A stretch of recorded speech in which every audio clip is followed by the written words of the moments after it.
বন্ধ করো, করতে হবে এক দফা এক দাবি।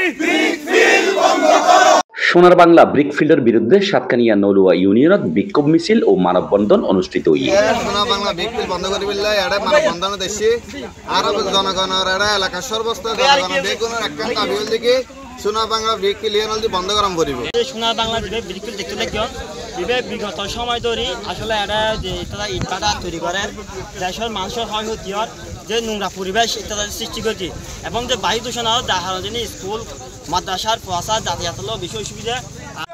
16 নভেম্বর সকাল 11টার দিকে নলুয়া বোর্ড অফিস সংলগ্ন সোনার বাংলা ব্রিকফিল্ডের পাশে স্থানীয় জনতা, কৃষক, ছাত্র, শিক্ষক, সমাজসেবক, শিক্ষা অনুরাগীরা এই বিক্ষোভ মিছিল ও মানববন্ধনের মাঝে অংশগ্রহণ করছে।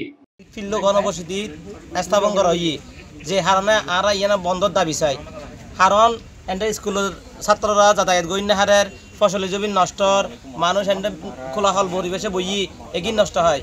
আমরা একটা পরিবেশ যাতে দূষিত না হয় সেজন্য এখানে অত্র এলাকার মুরব্বীরা, এলাকার জনগণ সবাই বারবার এখানে মানববন্ধন করেছেন, কিন্তু এগুলি ব্রিকফিল্ড মালিক সে আমলে নিচ্ছে না।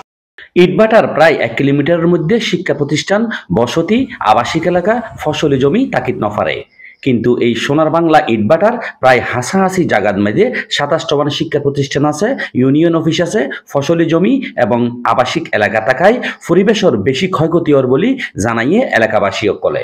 আর এলাকাবাসী যেগুলো ঐক্যবদ্ধ এই ব্রিকফিল্ড পরিবেশের দূষণের প্লাস আর স্কুল আছে, মাদ্রাসা আছে, হাজার হাজার শিক্ষার্থী আছে, বেশি পরিবেশের দূষণের আর অতি সত্ত্বে সরকারের কাছে আবেদন করি এই ব্রিকফিল্ড যাতে বন্ধ করে। আর দা হাঁটতে আমাকে ইয়ার দা হাঁটি না হারি মেডে হাঁটি বেগুন বাঁশুরি গিয়ে এলাকার মানুষ বেগুন আর একযোগ হয়ে না ব্রিকফিল্ড বন্ধ করতে।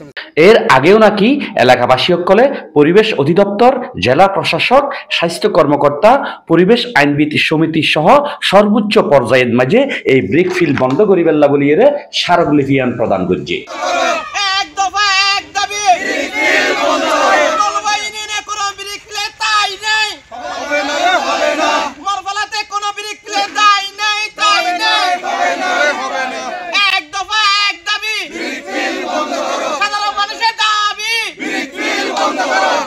Sarwar Kamal, C+ TV, Satkania.